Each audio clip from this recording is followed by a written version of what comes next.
comencem a treballar el Sant Jordi justament quan s'acaben els Nadals, perquè hi ha editorials que ja han tingut la previsió, o més que editorials diríem distribuïdores, que han tingut la previsió de treballar les novetats de Sant Jordi just abans de Nadals.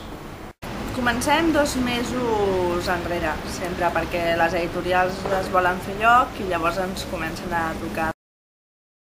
Les parades que tenim al Passeig de Gràcia i al Palau Robert, que també tenim una petita parada amb llibres, sobretot d'àmbit infantil. Cada hora tenim un volum de 10 a 13 autors, més o menys, i a part també tenim al costat d'aquesta carpa les carpes amb la venda de llibres.